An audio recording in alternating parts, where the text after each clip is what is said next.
Verejnosť je v poslednej dobe častokrát zavádzaná, ako to na tých jesenných výlovoch rybníkov naozaj vyzerá. Že ryby strašne trpia, ako sa s nimi drasticky manipuluje. A my sa teda poďme pozrieť, ako taký jesenný výlov vyzerá. Nachádzame sa na bohelovských rybníkoch, prebieha tu momentálne výlov. Výlov je vlastne konečná činnosť, kde sa vlastne v tej poľnohospodárskej terminológii zberá úroda. Áno, je to akási rybárska žatva, kde sa ryby zlovujú a následne sa distribujú odberateľom alebo sa ukladajú na sádky, kde sa určitý čas sádkujú podľa potreby. Je to vlastne fáza, ktorá je veľmi dôležitá, lebo tu viac menej záleží na to, v akom stave sa tá ryba dostáva k odberateľom, či už do obchodnej siete, alebo na zarybnenie revírov, či už Slovenského rybárskeho zväzu, alebo revírov súkromných chovateľov. Cieľom každého chovateľa, ktorý produkuje ryby, je samozrejme dodať rybu v čo najlepšom stave, jednak zdravotnom a následne aj pri výlove a hlavne pri preprave dbať na to, aby sa nezmenili jej kvalitatívne vlastnosti.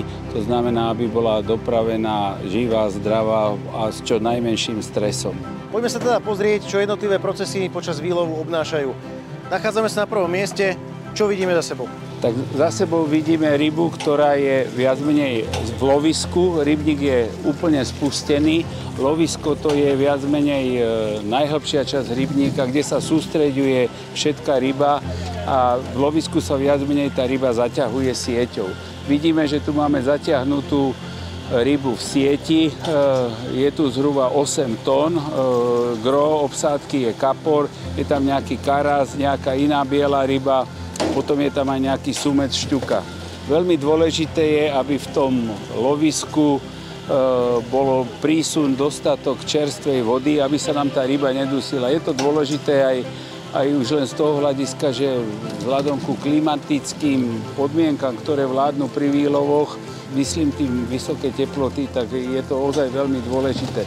My tu máme tú výhodu, že pri tomto lovisku máme prísun vody čerstvej z vedľajšieho rybníka. Toto nám teda ako veľmi pomáha, aby sme teda mohli ten výlov zrealizovať, pretože aj dnes je pomerne veľmi teplo. Ďalej používame ešte hadice požiarne a striekame na tú rybu, ktorá je v sieti, samozrejme vodu. Ryba sa dáva pomocou mechanického keseru do tejto zbernej bedne. Ako vidíte, je tam zavedená voda, sú tam striky, aby tá ryba už od začiatku bola v čo najlepšom komforte.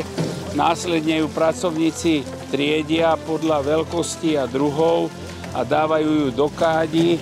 V týchto káďach máme takisto zavedenú vodu, aby sa tá voda prečisťovala a prekysličovala. Takže je to asi tento spôsob triedenia. Samozrejme sú aj iné spôsoby triedenia, my to používame takto, lebo sa nám to osvedčilo a je to pre nás najrýchlejšie. Keď sa rybka vytriedí, čo potom sa deje ďalej?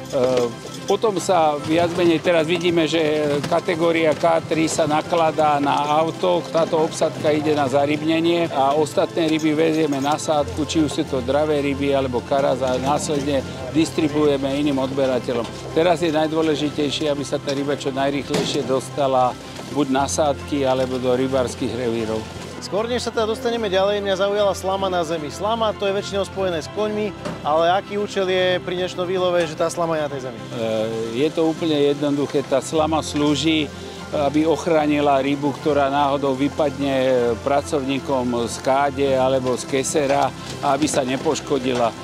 Väčšina rybárstiev si myslím, že to robí bežne a je to ten najjednoduchší a najľahších spôsob, ako tú rybu teda ochrániť pred nejakým mechanickým poškodením. Videli sme teda, ako prebieha výlov, ale prečo si myslíte, že je význam rybníkárstva na Slovensku tak dôležitý? Predovšetkým preto, že živá sladkovodná ryba je veľmi významná, kvalitná potravina, ktorá myslím si, že by mala byť neoddeliteľnou súčasťou jedálneho lístku každého človeka. Treba zdôrazniť, že je to ryba zo slovenského chovu, ktorá nepodlieha negatívnym vplyvom pri transporte a pri následnej manipulácii. Chovatelia rýb na Slovensku sa vo všeobecnosti starajú o svoje rybníky, ktoré majú nesmierny význam pre mikroklímu a pre daný región. A takisto veľmi dôležitý fakt je ten, že rybníkárov ako takí, ale aj všetci chovatelia rýb poskytujú naviac pracovné miesta v daných regiónoch pre obyvateľov. Krásna, zdravá, čerstvá ryba. Výsledok celoročnej práce našich chovateľov. Ryba, ktorá môže skončiť v rybárskych revíroch alebo aj na vašom stole.